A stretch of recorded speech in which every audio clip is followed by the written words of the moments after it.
Сегодня у нас вербное воскресенье, следующее воскресенье у нас Пасха. Пакоми Уджидлун. Большой день, великий день. Пасха, когда мы будем осознавать, очень надеюсь, что мы осознавать будем, какое благо принесло воскресение Иисуса Христа в нашу жизнь, мою жизнь, жизнь миллиардов людей, как это изменило все. А сегодня мы празднуем вербное воскресенье. И обычно церковь как-то пытается вот эту последнюю страстную неделю особенным образом прожить. Как-то, чтобы мы больше думали об этом, больше осознавали. Кто-то берет пост, кто-то собирается в четверг, чтобы отметить эту последнюю вечерю, которая мы называем это последней вечерей. Иисус с учениками собрался в канун Пасхи вместе со своими учениками и совершил там этот пасхальный седер, так как это делали все евреи, все иудеи по всему лицу земли в те времена, и сегодня они это делают. И церковь собирается в этот день, чтобы вместе вспомнить этот вечер любви, вечер, когда Иисус омыл ноги своим ученикам, совершил этот пасхальный седер, но вложил уже совсем новые смыслы в то, что там было. И для учеников это было удивительно, когда Иисус... Это вот, знаете, Тора — это такая штука, и все еврейские установления, это как на скрижалях что-то записанное, невозможно поменять. Весь ход пасхального седера, он должен только так и не иначе. Все там было расписано до последнего пункта, до последней запятой. Что должен сказать хозяин, что должны сказать гости, которые там собрались, кто должен спросить, какие задать вопросы. Все это было расписано. Даже целая книжка была и есть, когда по ней идут. И вот Иисус берет и меняет все это. Говорит слова, которые не должны были быть произнесены во время этого пасхального седера. Молится молитвой, которая не должна быть. И все это меняется, и ученики в растерянности, что происходит. И в честь этого дня мы собираемся в четверг. И в этот четверг мы также соберемся в 6 часов вечера, чтобы вместе здесь проникнуться этой атмосферой. Конечно, мы не сможем это сделать, но хоть чуть-чуть.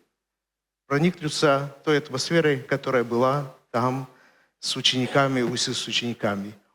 А в субботу мы будем ожидать воскресения. В субботу мы будем готовить себя, готовить к этому празднику и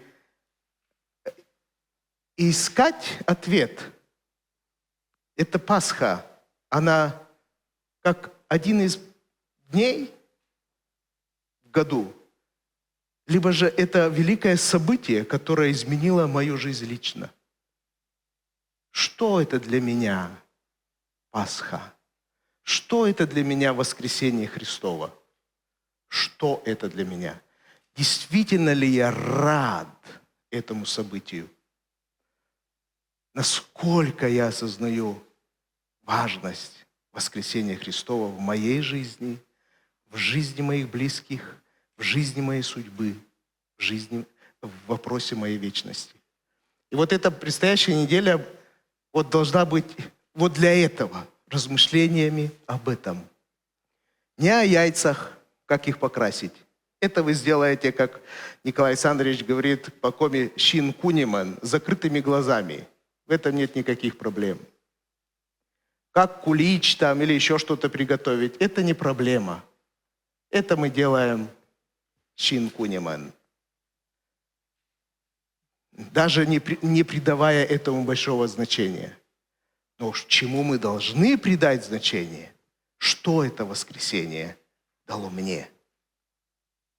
Насколько я причастен к тому, что сотворил Христос 2000 лет назад. Аминь. Насколько это актуально сегодня? Об этом же мы должны подумать, когда мы говорим о вербном воскресении. Что такое вербное воскресенье? Почему оно сохранено церковью? Был ли такой праздник в Ветхом Завете? Пасха, Песах был. Троица, которую мы сейчас называем, тоже такой был праздник, обретение Торы, приношение новых плодов. Да, был. А вербное воскресенье, которое мы сейчас, отмечалось ли оно как-то до Иисуса Христа? Нет, это сохранила церковь для нас. И мы сохраняем для будущих поколений. Именно вход Иисуса Христа в Иерусалим. Это событие, которое описывается только в Евангелии. И мы сегодня уже читали Евангелие от Марка об этом событии, и еще будем читать об этом и размышлять. Но что это мне? Какая важность для меня того, что Иисус пошел в Иерусалим? Вы знаете, что до Иисуса также въезжали в Иерусалим деятели, которые говорили, что они мессии. Но никто из них не дошел до креста. Поэтому они забыты. Почему же мы вспоминаем Христа в Его вес? Почему Он так важен для нас? И важен ли для нас? Задай себе вопрос сейчас, сидящий в храме Божьем. Чем важен для меня въезд Иисуса в Иерусалим? Почему я его отмечаю как особенный день? Что в нем такого важного? Почему церковь решила, что его надо сохранить? И еще главное, почему все 4 евангелиста пишут об этом событии? В канун вербного воскресения Иисус совершил великое чудо, мессианское чудо. Какое? Воскресил Лазаря. Великое мессианское чудо. Раввины говорили, знамением Мессии будет то, что Он воскресит человека, который 4 дня уже находится в гробу. Когда Иисус воскресил сына вдовы из города Наин, Он воскресил его в день его смерти. Это не произвело впечатления. Когда Иисус воскресил дочь Иаира, Он воскресил в день ее смерти, и это не произвело впечатления. Но когда Иисус воскресил Лазаря, который 4 дня во гробу, это произвело сильное впечатление. Настолько сильное, что уверовали даже некоторые большие чины, фарисеи. Потому что они знали, никогда такого не было, чтобы человека можно было воскресить на 4-й день после смерти. Это может сделать только Мессия. Но все ли евангелисты пишут об этом событии? О воскресении Лазаря? Кто написал? Один Иоанн. Ни Матфей, ни Лука, который говорит, я все исследовал. Он не пишет об этом событии. Марк не пишет об этом событии. Вроде бы, великое событие. Человек на 4-й день вышел из гробницы. Уже попахивал. Но только один евангелист пишет об этом. А вход в Иерусалим пишут все евангелисты. Для них это было очень важно написать, что Иисус вошел в Иерусалим тогда-то и тогда-то, так-то и так-то. Аминь. Скажите, что в этот день, в день входа Иисуса в Иерусалим, совершалось в иудейской среде, среди народа, что они делали? Еще раз. Как его готовили? То есть в этот день евреи, готовясь к ближайшей Пасхе или Песаху, выбирали ягненка. И что с ним делали? Его вводили в свой дом. Отделяли от стада, отделяли от всех остальных и приводили его домой. И этот ягненок жил вместе с ними до Пасхи. Вот эту всю неделю. Детки с ним игрались, взрослые восхищались, а этот ягненок резвился. Какая радость! Живет не вместе в стаде, где его могут затоптать, а живет дома.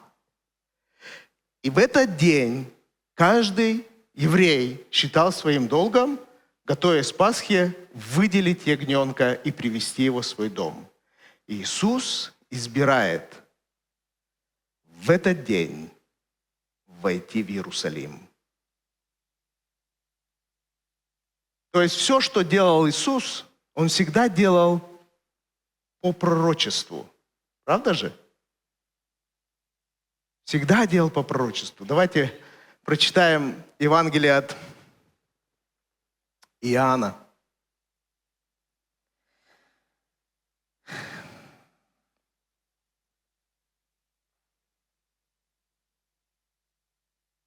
От Иоанна с 12 главы.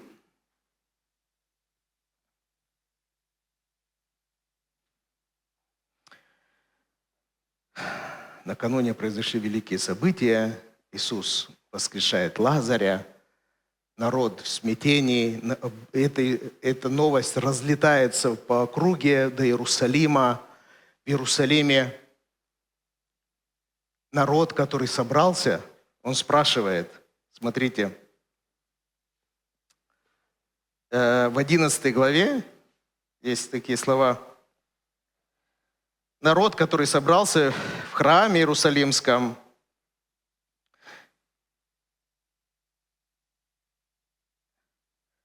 (55 стих 11 главы Евангелия от Иоанна). «Приближался иудейский праздник Пасхи, многие жители страны шли в Иерусалим для обрядового очищения перед Пасхой». И смотрите, что происходит, что они делают, чем они заняты, их мысли. Они искали Иисуса. И, стоя в храме, спрашивали друг друга, как вы думаете, неужели вообще Он не придет на праздник? То есть они пришли на Пасху, праздновать Пасху, приготовить себя на Пасху, совершить обряд омовения, но мысли о них, об Иисусе. Почему? Они слышали, что Иисус воскресил Лазаря. И у них есть подозрение, что Иисус необычный, что это вполне возможно этот великий Мессия, во всяком случае, великий пророк. И они спрашивают, интересно, неужели Он не придет на праздник? Как бы с одной стороны, этого не может быть. Каждый правоверный еврей и иудей должен прийти в этот день в храм. Так предписано. И все их мысли о том, придет или не придет Иисус. Иногда нам надо задавать этот вопрос тоже самим себе. Интересно, а сегодня на это воскресное собрание Иисус придет? Нет. Неужели Он не придет? Господи, Ты нас посетишь сегодня или нет? Мы бы очень хотели, чтобы Ты был здесь, явлен. Мы понимаем, что вся Вселенная наполнена Его присутствием. Но мы же говорим о проявленном присутствии Божьем, проявленном присутствии. И иногда нам надо говорить об этом, молиться. Интересно, сегодня Иисус будет явлен в этом собрании великом? Иудеи того времени были озабочены этим вопросом. Будет нет Иисус сегодня в храме? То есть у них было это ожидание. И вот Иисус, зная об этом, что его там ждут,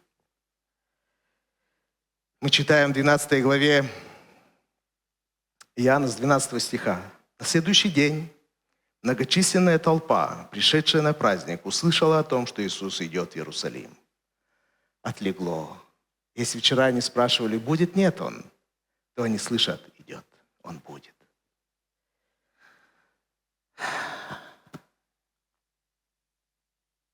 Господи, мы тоже хотим каждое воскресенье, идя в храм, знать, ты там будешь. Дай нам эту милость. Люди взяли пальмовую ветвь и вышли ему навстречу с возгласами: «Осанна, благословен тот, кто приходит во имя Господа, благословен Царь Израиля». Сегодня мы читали в Псалме 117 эти слова. Это опять же евреи не сами придумали. Они поют этот псалом. «Скажи, народ Израиля, милость Господа вечна. Скажи дом Аарона, милость Господа вечна. Скажите все боящиеся, милость Его вечна». Это этот псалом они поют. И из этого псалма эти слова: «Осанна, благословен тот, кто приходит во имя Господа, благословен Царь Израиля». Что значит слово «осанна»?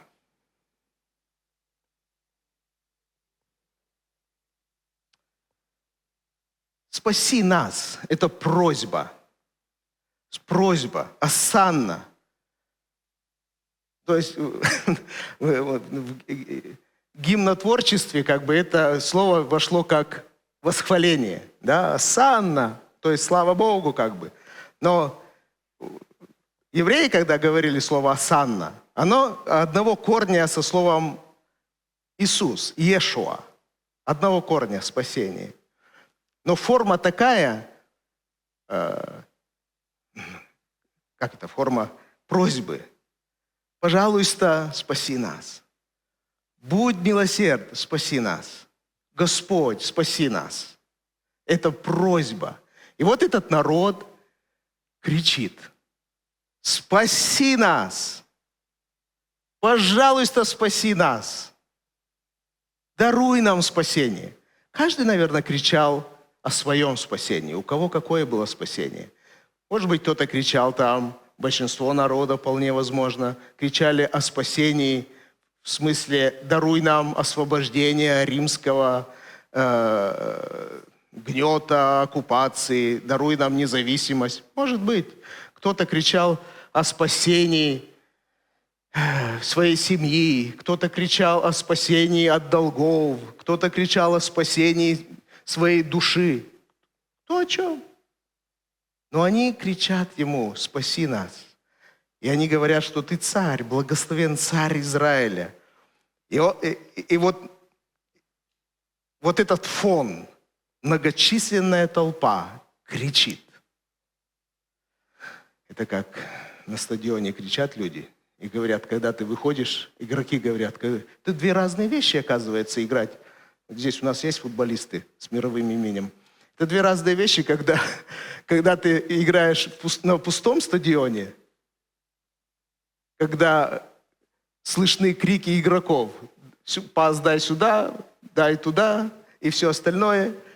И другое дело, когда ты играешь на стадионе, где 100 тысяч зрителей, и они орут, и ты не слышишь своего партнера по команде, что он тебе скажет.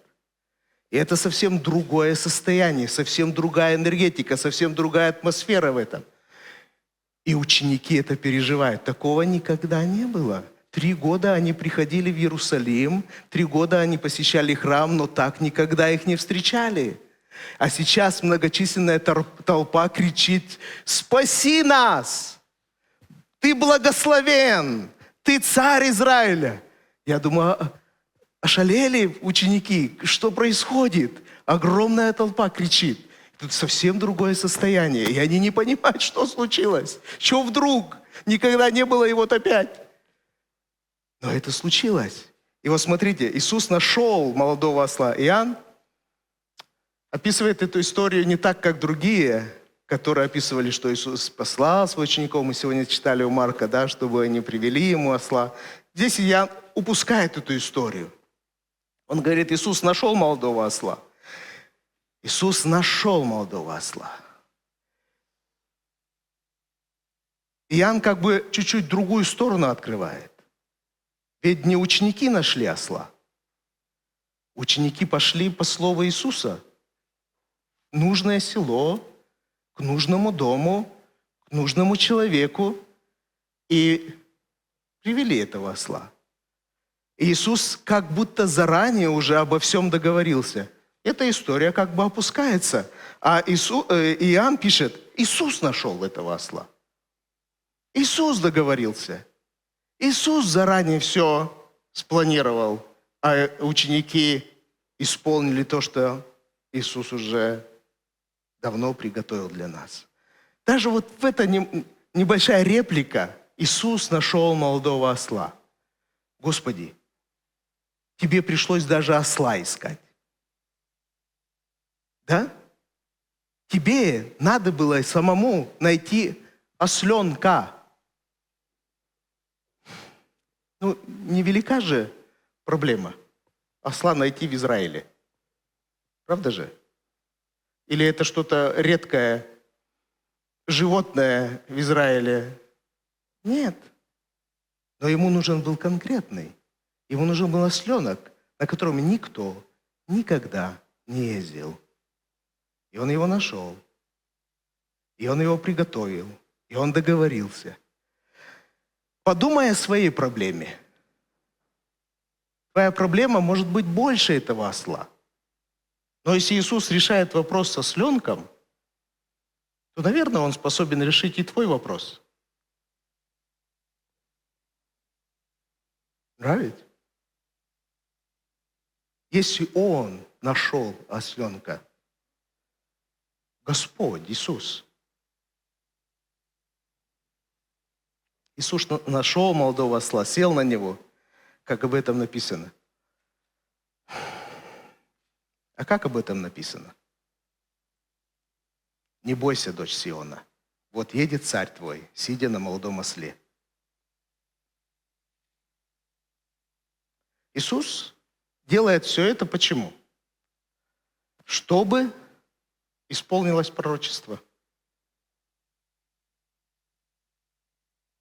У нас много пророчеств по поводу того, что нас еще ждет. И все они будут исполнены. Все до единого. Не бойся, дочь Сиона. Эти слова когда-то сказал Захария, написал Захария, пророк Захария.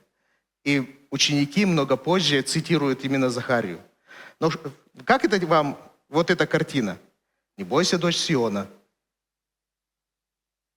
Сион это что? Это гора, на которой стоит Иерусалим. И очень часто Иерусалим называют Сионом. Да? А дочь, значит, это кто?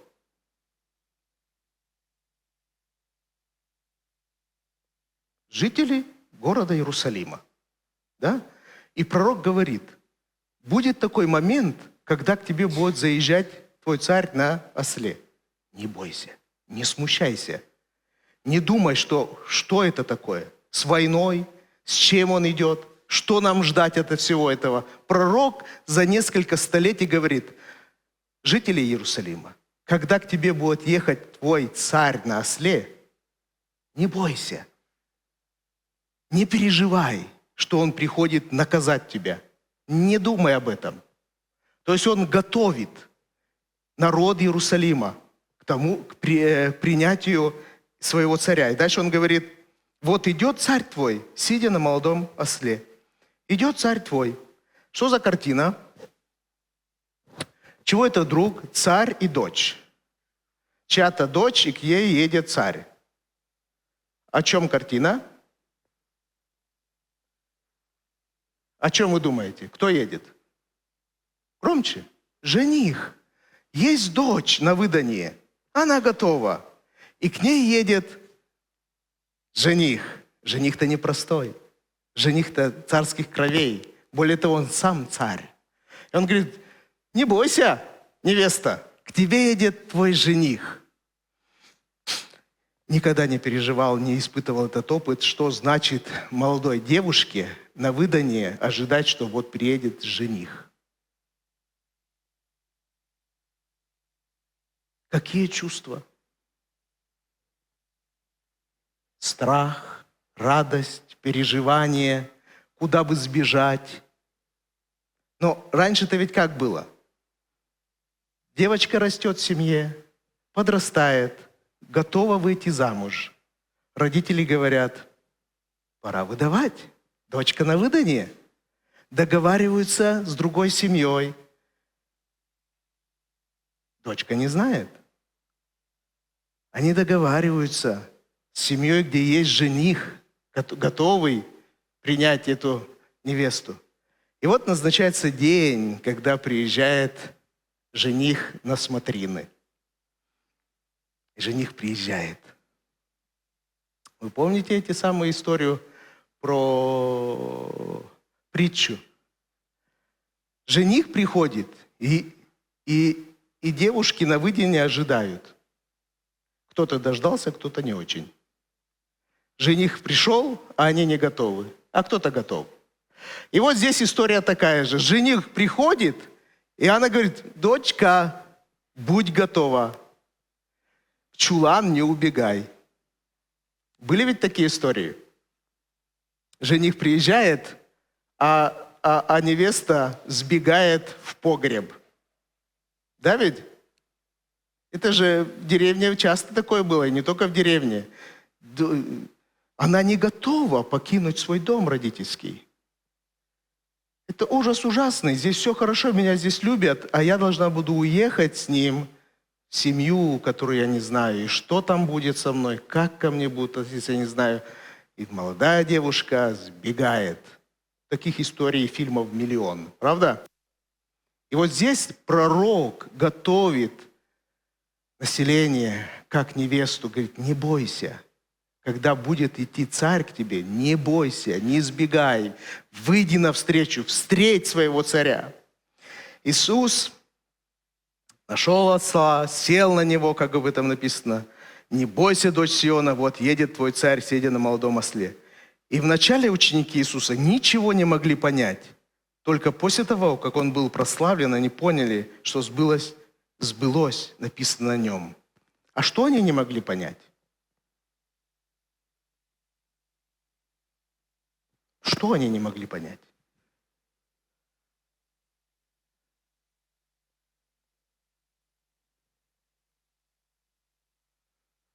Они не могли понять, для чего Иисусу осел. Чтобы пройти этот путь от Вифании, где он был, до Иерусалима, это буквально полчаса ходьбы. Чуть больше. Субботний путь. Никто никогда не искал транспорт, чтобы проехаться от ближайшего села до Иерусалима.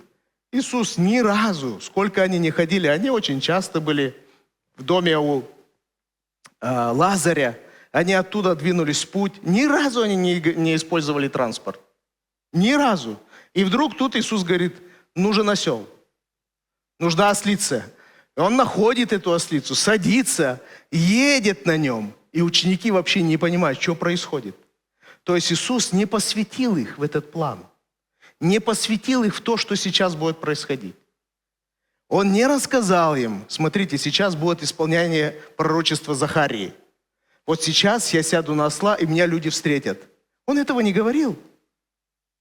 И ученики об этом не знали. Они думали, как всегда, как обычно, втихаря они зайдут в Иерусалим, никто и не заметит. Но они заходят, и ученики не понимают, что происходит. Как часто мы требуем, чтобы нам все объяснили. Вот ты нам все разложи по полочкам, и может быть, тогда я пойму, и может быть, тогда я сделаю свои выводы. Иисус ничего не объяснял им. Они могли знать об этом, но не знали об этом пророчестве. Они слышали, но не знали, что оно сейчас будет исполнено.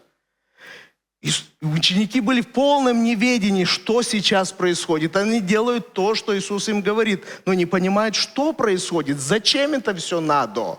Они не помнят об этом пророчестве Захарии нисколько.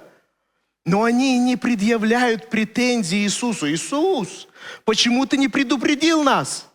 Почему ты не подготовил нас? Мы бы оделись соответствующе, накинули бы на себя праздничные кафтаны, чтобы так народ, если так народ нас встречает. Ничего такого. Иногда мужья говорят женам: ну, жены, ты бы предупредила, что у нас гости. Жена говорит мужу: если ты приглашаешь гостей, ты хотя бы предупреди, я что-нибудь приготовлю вкусненькое. Не всегда так получается. Не всегда. Иисус не предупреждает учеников. Поэтому сказано, они вообще не понимают, и они вообще не в теме, что происходит сейчас. Но кто-то в теме. Сам Иисус в теме, Он знает, что происходит. И позже Он открывает им, и это было, чтобы исполнилось пророчество, которое когда-то Бог сказал Захарии. Вначале ученики ничего не могли понять. Люди, бывшие с Иисусом, когда Он вызвал и воскресил Лазаря из мертвых, продолжали рассказывать об этом случае. То есть, опять же, люди живут вчерашним. Вчера Иисус воскресил Лазаря. Мощное событие, безусловно. Но то, что сейчас происходит, они не понимают. Что вот сейчас? Это было вчера. И как часто мы живем этим вчерашним. О, Господь мне тогда то-то, то-то сказал. Вот это я тогда-то, тогда-то что-то познала. А что сегодня? А сегодня как бы ускользает это великое событие, которое происходит прямо здесь и сейчас, исполнение пророчества Захарии. Исполнение того, что было сказано много веков назад. И сейчас происходит исполнение повеления Моисея. Отдели себе ягненка. Неделю пускай он поживет у себя. Они это не понимают. И это не удивительно. Это не в осуждении сказано будет. Но они думают о вчерашнем. Люди, бывшие с Иисусом, когда Он вызвал и воскресил Лазаря из мертвых, продолжали рассказывать об этом случае. Ну, вроде бы молодцы. Но для Иисуса это вчерашний день. Для Иисуса он не имеет уже никакого значения. Это вчерашний день. Для людей нет. К чему это? Почему это Иоанн пишет нам? Почему Иоанн пишет своим современникам? Потому что во время Иоанна люди жили прошлым. Что Иисус сделал, что Иисус сказал, что апостолы делали, что они сказали. И он говорит, ну нам надо жить сегодня. Сегодняшним днем, что сегодня Господь делает, что сегодня Иисус делает в твоей жизни, вокруг тебя, что сегодня Слово говорит тебе. Не то, что было вчера. Вчера было мощно, но это было вчера. Вчера было славно, но это сегодня не имеет никакого смысла. Но люди продолжают это говорить. Иисус пользуется этим? Нет. Лука пишет, во всей этой шумихе Иисус останавливается, смотрит на Иерусалим и плачет. Его не впечатляет то, что люди говорят о вчерашнем. Нисколько. Потому что он смотрит сегодня. Что происходит сейчас, здесь, с Иерусалимом, и с дочерью Иерусалима, с населением Иерусалима, с народом Иерусалима. И он говорит, сейчас твое состояние очень плачевное, поэтому я плачу. Сколько раз я приходил, ты так и не узнал меня. Меня это волнует сейчас, что сейчас с тобой происходит, а не то, что вчера воскрес Лазарь. Это даже не для Лазаря. И это не для меня. Это для вас было. Но это было вчера. А что сегодня?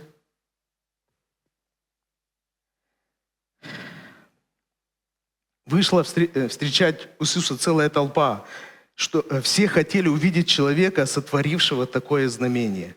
То есть, опять же, толпа живет вчерашним. Ведь сегодня тоже мы можем слышать разговоры. Ой, как хорошо было при нашем детстве, как хорошо было при Советском Союзе. Колбаса была, но иногда хлеб был недорогой, молочко было гарантировано. Как хорошо было в Советском Союзе. Ну, может быть, уже стоит перебраться сюда? Как хорошо было в нашем детстве. Прекрасно там было, спору нет. И небо ярче, и солнце жарче. Но, может быть, сегодня сюда стоит перебраться? Как хорошо было при нашем, когда мы были молодые и служили Богу. Прекрасно мы там служили. Но это вчера. Это не имеет сегодня ничего, никакого значения, никакой ценности. А что мы сегодня делаем? Вчера раки были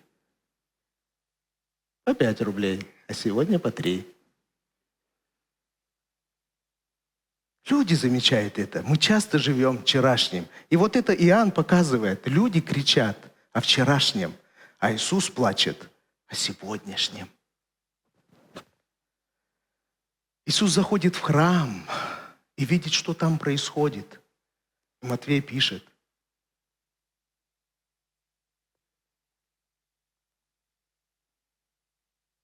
Иисус разгневался. Это единственное место, где сказано, Иисус разгневался, взял плеть и всех выгнал оттуда. Потому что Он не сказал, вы слышали, что я вчера сделал?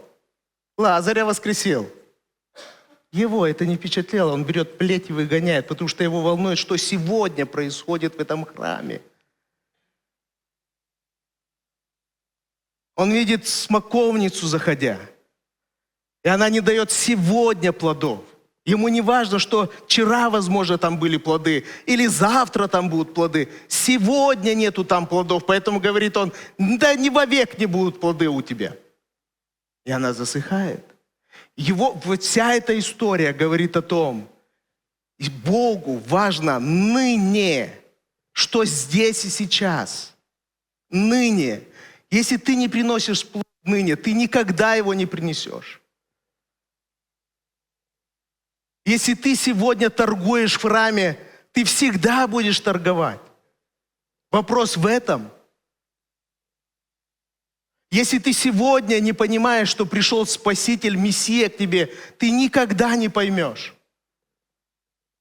Потому что у тебя только сегодня есть, ныне, и больше нету другого шанса. Он сегодня приходит к тебе. Представляете, жених пришел, а невеста сбежала. Зачем жених придет еще раз за ней? Он пойдет другой.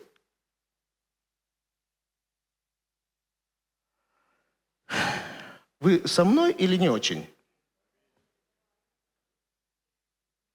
Или я тут распинаюсь, а вы думаете, нет. А мы думаем иначе. Вчера у нас был хороший день, сегодня не очень.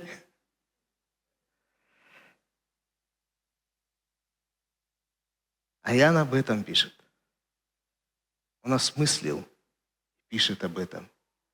Он не для того пишет, что люди вот говорили о вчерашнем, чтобы мы сегодня сказали, какие молодцы. Заметили же, что он Лазаря воскресил. Он не об этом. Он говорит, как часто мы свой взгляд обращаем не туда, а чаще наш взгляд назад, а не то, что здесь. Зафиксируй сейчас свое состояние. С чем ты сейчас находишься в храме Божьем? Вот здесь и сейчас. Когда здесь ты сидишь, ты о чем думаешь? О вчерашнем, позавчерашнем, о молодости своей? Или ты сейчас хочешь переживать присутствие Бога? Прямо сейчас хочешь понять, Господи, что ты мне говоришь здесь и сейчас? Здесь, сейчас. Поймай этот момент. Задумайся об этом. Потому что наши мысли, как скакуны, то там, то сям. А сегодня нету его.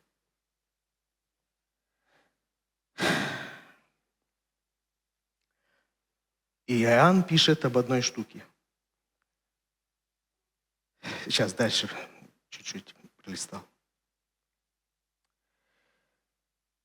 Фарисеи с досадой говорили друг другу: ничего не помогает, весь мир идет за ним. Аллилуйя. Иногда не понимаешь, кто говорит правильные слова в данный момент. Следователи за Иисусом говорят одно, эти другие. А враги Иисуса говорят чистую правду. И поэтому слушайте врагов своих, они не обманут. Они скажут, как есть. И вот эти враги говорят: ничего не можем сделать. Весь мир. Скажи это с ними вместе, с нашими дорогими фарисеями. Весь мир идет за ним. Аллилуйя, фарисеи, с этим мы с вами согласны. Весь мир идет за ним. Это сказали враги пророчески. Они даже не понимали, что сейчас Дух Божий говорит через них. Весь мир идет за ним. Ничего не может противостоять этому. И дальше, смотрите, Иоанн пишет такую историю. Среди пришедших на праздник для поклонения было несколько греков. Несколько. Там миллионы, возможно, народу. Там несколько не иудеев, не евреев.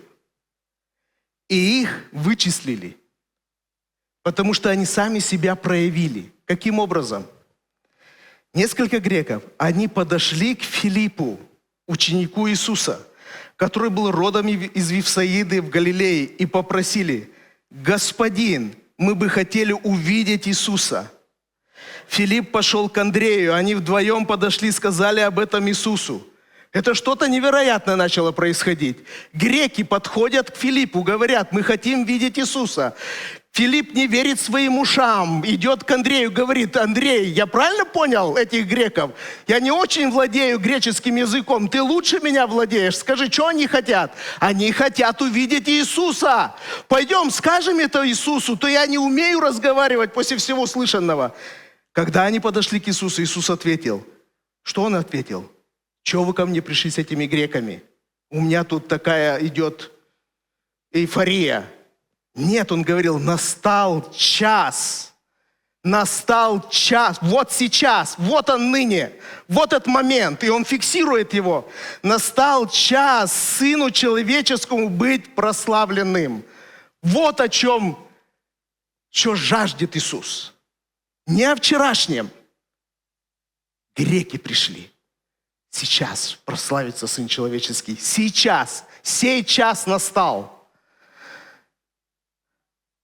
Весть о спасении вырвалась из кольца иудейской культуры. Весть о Спасителе вырвалась из традиции иудаизма. Греки прорвались. Греки пришли, греки дошли до Иисуса. Даже они услышали. Иерусалим не понял, кто к ним идет. Греки услышали, что-то удивительное происходит. Там кто-то появился, которого ждали тысячелетиями. Иисус говорит: наконец-то, прорвало.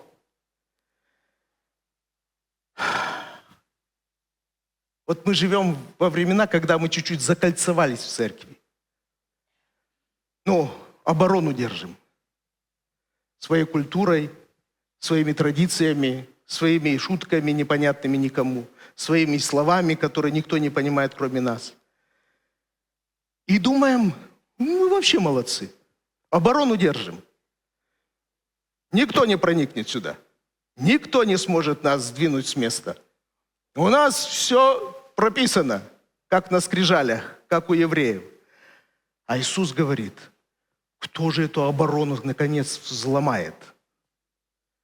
Когда же наконец рухнет эти бастионы, и сюда народ придет, греки придут оттуда и скажут: мы хотим услышать Иисуса.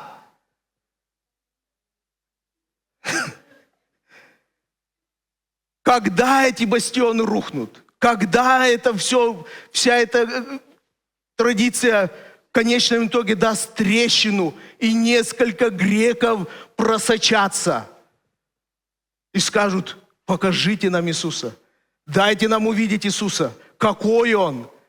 Кто-то из вас побежит и скажет: не может быть, я их не понял. Пастор, что случилось? Нас захватили. Но Иисус говорит: настал час прославиться Сыну Человеческому. Через что? Через то, что греки другой культуры пришли познакомиться с этим Иисусом. Аминь. Для него это не было что-то нарушение традиций. Для учеников было странновато, но они все-таки не отказали грекам. Они не сказали: слушай, вы кто? Паспорт покажите. Греки, идите с миром. Филиппу, слава Богу, хватило ума, хотя сам еще не понимает, что происходит, к Андрею идет. Андрей первозванный.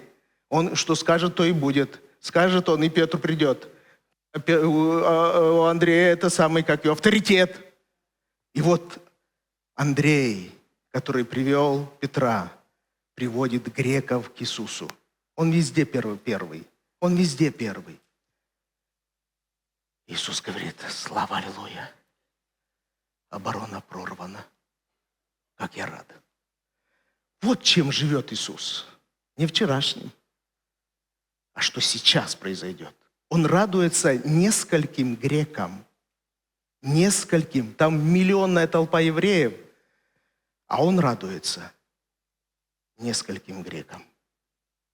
Мы даже не знаем их имена. Мы не знаем их точного числа. А Иисус им радуется. Потому что это происходит здесь, сейчас. Аминь. Вы уловили мысль Иоанна? Что бы вчера не происходило в твоей жизни, это вчера. Умоли Бога увидеть то, что прославляет Его сегодня. Увидеть то, что прославляет Его сегодня. Это может быть обыденные дела. Это может то, что ты чем занимаешься на работе. Это то, чем ты занимаешься на учебе. Это то, с кем ты общаешься. Это куда ты едешь. Это твое здоровье. Все, что угодно. Что сейчас может прославить царя. Аминь. Ну и аминь. И еще одна мысль. Захария сказал: Иисус въедет на подъяремной и на осленке, сыне ее. Это бы странное изречение, да? Как он может? Многие смеялись и говорили: ха-ха-ха, какая глупость, как можно ехать на ослице и на осленке? Захария это писал, чтобы люди обратили на это внимание. Чтобы это не прошло вот так мимо. Он сел на осленка. Нет. Подумай об этом, что происходит. Почему так пишет пророк? О чем он хочет сказать? И дальше мы читаем. Когда Иисусу приводят маму-ослицу и осленка, то мама, сказано, была уже подъяремной. Это что значит?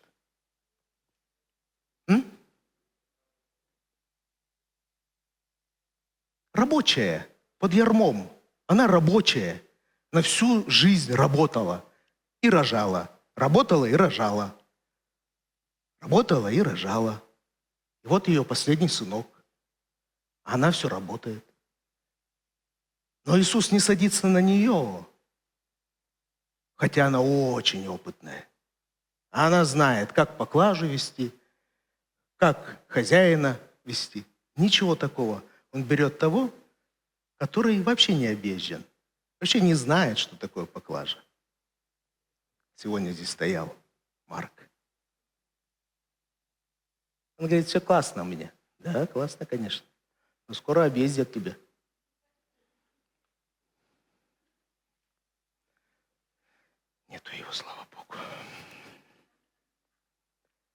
О чем это говорит пророчески?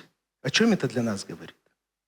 Израильский народ верой и правдой служил многие тысячелетия.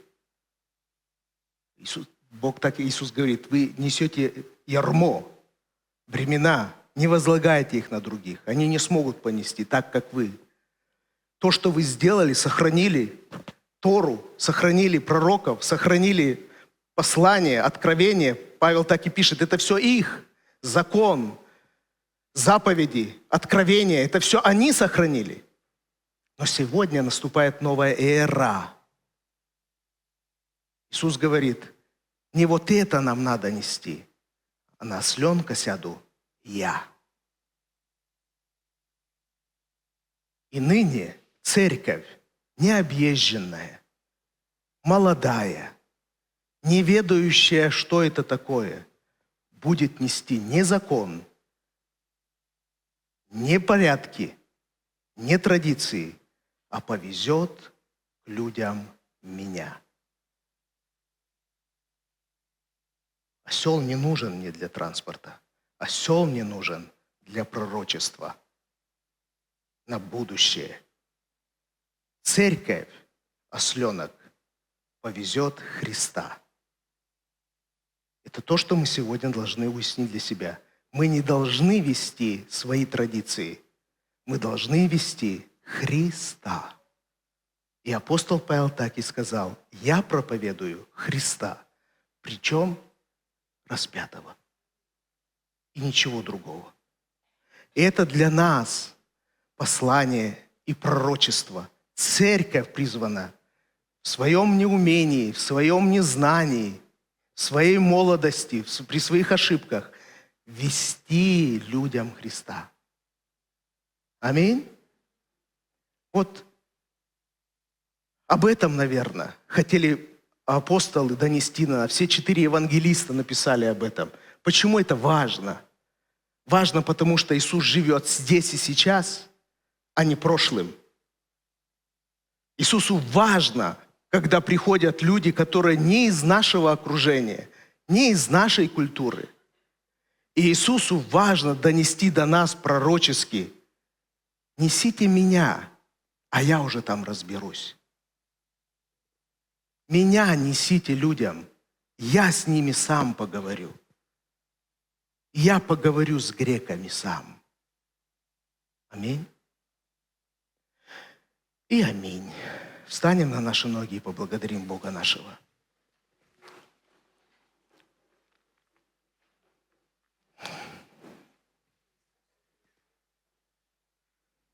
Если кто-то есть нужда, чтобы за вас помолились, не стесняйтесь, приходите сюда. Будем молиться о нуждах, о каких-то вопросах. Все принесем Христу. Церковь для этого и есть. Отец наш, спасибо Тебе, что мы можем сегодня быть уверенными в том, что предыдущее поколение на осленке привезло нам Христа. И ничто иное. Мы благодарны, Господь, за предыдущее поколение, которое тысячелетиями и столетиями несло Христа во все народы. Сегодня Ты, Иисус, знаком. Сегодня Ты проповедан. Сегодня Ты принят в народах. Еще не всеми, но и это будет. По пророчеству фарисеев, которые сказали, весь мир идет за Ним. И мы говорим, аминь. Весь мир пойдет за Ним. И все к этому идет. Как бы мы ни понимали то, что происходит, ученики не понимали, что происходит, а происходило важное. Иисус, знаешь, Ты знал, что там происходило, но Ты не говорил это ученикам. Много позже Ты им это объяснил. Также и сейчас мы многое не понимаем, что происходит. Иногда мы впадаем в какие-то печали от того, что мы видим. Но Ты знаешь, что Ты делаешь, Господь Иисус. Весь мир преклонится перед Тобой. И это пророчество верное, потому что Ты сам об этом сказал. Спасибо Тебе, Господь, что Тебе важно, все важно. Тебе важно, какой осленок, откуда он. Ты сам его нашел. И в нашей жизни, Господь, Тебе все важно, все мелочи. Спасибо Тебе, Господь, Тебе важны люди, которые не из этого стада, не из этой культуры, не из этой общины, но Ты очень радуешься, когда они прорываются, Господь. Ты очень радуешься, говоришь, в это время прославляешься Ты. И прославляйся здесь, Господь, в этой общине, во имя Иисуса Христа. Пускай, Господь, сюда приходят эти греки, приходят люди извне, приходят, Господь. Но единственное, что я прошу, Господь, дай нам понимание, что мы должны им предложить Тебя, и только Тебя во имя Иисуса Христа. Ничего больше. Благослови во имя Иисуса этот день. Благослови всех, кто сегодня празднует этот день. Дай, Господь, осмысленно его праздновать. Благослови эту неделю, когда мы будем готовить себя, наши мысли, нашу душу к этому великому событию, воскресению из мертвых Иисуса. Благослови нас подойти к этому моменту с осознанной радостью. Благослови наш в четверг здесь собрание, Господь, во имя Иисуса. Дай всем прийти, чтобы не было ничего, что удерживает от этого общения. Тебе да будет слава, Господь, за все. Спасибо Тебе, Иисус. Ты приходишь, Царь Твой идет. Выйди Ему навстречу. Ты грядешь, Иисус. А мы говорим, да, Иисус, гряди. Мы ждем Тебя. Тебе да будет слава за все. Аминь. Будьте благословенны, благословите друг друга. Если есть нужда в молитве, подойдите, помолимся и пообщаемся. Благословите друг друга, помолитесь друг за друга. Будьте благословенны во имя Иисуса Христа. Аминь.